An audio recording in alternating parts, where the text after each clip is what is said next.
just looking at the numbers, the registration numbers with Democrats and Republicans, and how do you overcome that, and what do you think the voters are thinking about going to the polls? I mean, there's a decided advantage for Democrats over Republicans, but there's also a different sentiment in the county at this point too. So how are you attacking that, and how are you dealing with that? Well, you're right. There is a different sentiment. I mean, I'm seeing that as I travel all over the county, and it's a big county. I'm aware of the voter registration. We all are, but I don't feel like I'm running from behind. I really feel positive. We've had everywhere I go. I think I have as much Democrat and independent support as I do Republican, and it's been really refreshing. I mean, people, when you go from southern Luzerne County to northern, they just want a fair person on the bench. And one of the most rewarding things of running, having never run for anything, and I don't know whether, I probably didn't know this in the primary, but with everything that's going on in our county and how we have the sort of black marks by all the corruption that's being uncovered, you go around this county and you see people working for their charities. They come off work, they're exhausted, and there are so many charitable events. I mean, there are motorcycle rides for kids with cancer. There are obviously all the church bazaars, all the firemen's things we've gone to all.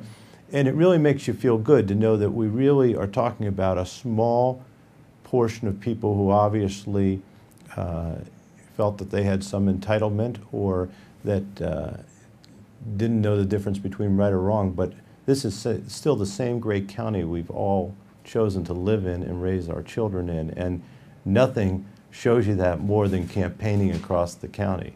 So, I mean, in answer to your question, I think people are going to vote the person. I really do. And in this judicial race, we've been running a bipartisan campaign from day one. We've never changed that. I think that the reason that they let judicial candidates cross-file in the beginning is because we're supposed to be bipartisan. And everywhere I've gone, I've been well received, whether it be Republican events or Democrat events. People have really just wanted to talk about and try to get to know who you are.